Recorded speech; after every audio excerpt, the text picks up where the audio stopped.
let's talk about more about follow-up, because I think Okay. this is something that is really critical, and I've heard it a lot, and I just heard it from you. As far as like the follow-up, you were saying basically, so let's say I have a lead that's gone cold. Let's say like they're saying, "Hey, I'm ready to sell, like I want to sell," but like you start calling them, texting them, and they just disappear.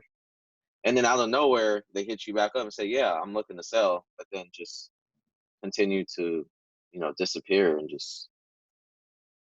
Yeah. So how to Yeah. revive somebody who's not responding to you, right? Yeah, So, exactly. so what I do is I think about what the relationship and conversations were in the past. So can I use some of that to revive that conversation? So Hmm. can I bring something else in? And then probably the next best thing to do is something where it's an empathetic uh, um, like question to them.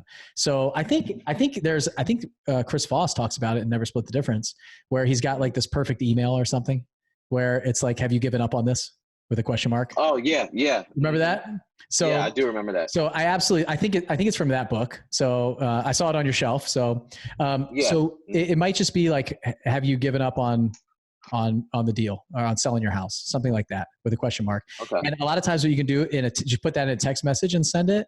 What people don't respond to a lot of times is like constant phone calls and text messages. What usually happens there is they just get more annoyed with you. And then it's like, Hmm. I can't even answer this guy's call now because I've missed the last 15 that he's tried to call me. Yeah. I try to put myself in their shoes. Whenever somebody calls, let's say you called me, right? And Hmm. I said, Dante, I'll call you back tomorrow. I don't have time to talk right now. I'm going to have to call you back tomorrow. And like a week goes by, right? Hmm. And I'm like, oh crap, I forgot to call Dante back. And I feel Hmm. uncomfortable because I told you I'd call you the next day. And for me, the way that I work and I operate, I don't really like to talk on the phone. So Yeah. I actually hate it personally. So, but then I get to the point where I'm like, man, can I even call him? Or is he going to be upset that I didn't call him the next day? I said I would. And then another 2 days goes by. I kind of kick the can down the road. And now I'm like, I definitely can't call him back. It's been 2 weeks. And now it's been Hmm. 3 weeks. And now I am just actually going to avoid him because I feel horrible about it. And Yeah. instead of me just calling you and saying, hey man, sorry, I didn't call you back that day. I got really busy. All this stuff happened. Here, excuse after excuse. So I feel like when we beat the sellers up, when we like text them and email them and ringless voicemail them and hit them with all that stuff and they're not responding, when they were very responsive in the beginning, something has happened probably. Either they're Hmm. decided not to sell and they just don't want to tell you, or they sold to somebody else Okay. and they don't want to tell you. They are under contract with a lot of different things could happen. So what you want to do Hmm. is just kind of like knock their guard down a little bit, get something that's Okay. not aggressive that they will respond to. It's not like, hey, this is Dante again. Can you please call me back? I still haven't heard from you. It's been a week. Okay. It's been Yeah. 2 weeks. Like I thought we were going to do this deal. What's happening? And instead just something that elicits a response. Like it could be anything, not real aggressive, just something that's nice and easy. It could start with like we talked about that Chris Voss email via text message or an email. If I've sent an email, maybe it's in a subject line like, hey, have you given up on this deal or something like that? That's it. Leave it at that. See if they respond. If they don't, you could like respond to that and just say, hey, just following up with you. It's okay if, things happen. It takes me forever to respond to people, or, I've been super busy lately. It's my fault. I'm sorry. Where it's more of an empathetic thing where they feel some Okay. reason to reciprocate on that, but you Hmm. just want to elicit a response somehow. And even if it's Okay. a no, if it's a yes, whatever it is, just get them to say something and then you'll start a conversation. And a lot of times I might go back to a conversation that we had. I'll look at my notes. I'll look in the CRM and it's like, hey, you were talking about this. Maybe you got busy because it was so-and-so's birthday, or I know that the holidays are coming up and you're probably really busy. That's okay. Could you just let me know if you're still interested in selling. It's okay if you're not, just tell me, something like that, where you're just kind of trying to get a response where it's in a non-threatening manner, where they don't feel like you're like calling and leaving voicemails, texting, emailing, all that stuff, and just blasting them all the time with the same message, right? Like, this is Dante. Hmm. I'm calling about your house again. I thought we were going to do the deal. I don't know what happened. Call me back at this number.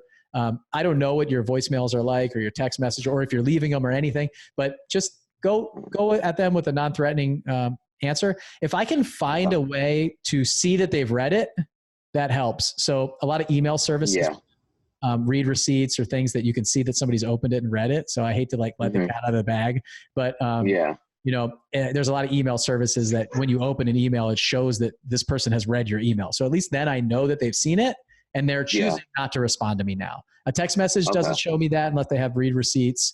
Facebook messages, you can see if somebody read a Facebook messages. So if I can find them on Facebook, I consider doing something like that. So just a way to give me some sort of feedback. You just want feedback because the uncertainty is horrible. It might be something, maybe that's somewhere where you just go in the neighborhood, knock on their door and say, hey, I was in the neighborhood, haven't heard from you, brought you something. Just wanted to stop by and bring you this thank you note for giving me the opportunity to buy the house. You know, something like that. Where, that's actually a reason to stop by, or something that you talked about in the past where, hey, I know it doesn't seem like we're doing a deal, but here's a $5 Starbucks gift card because I know you said you like coffee on our appointment, you know.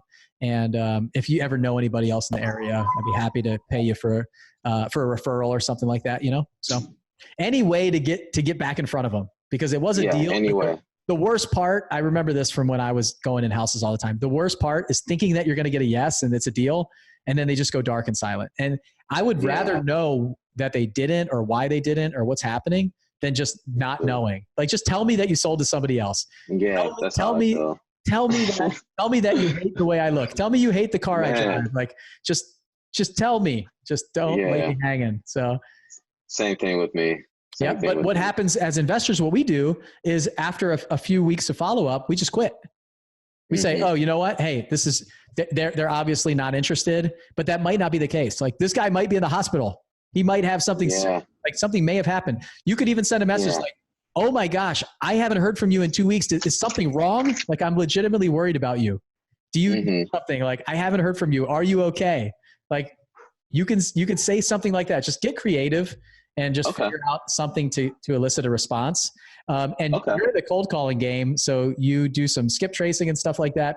Maybe skip trace a relative and send them a message and say, hey, I haven't heard from Johnny in like 3 weeks. We were talking about doing a deal with him on his house. I'm actually really worried about him. Have you heard from him? Like,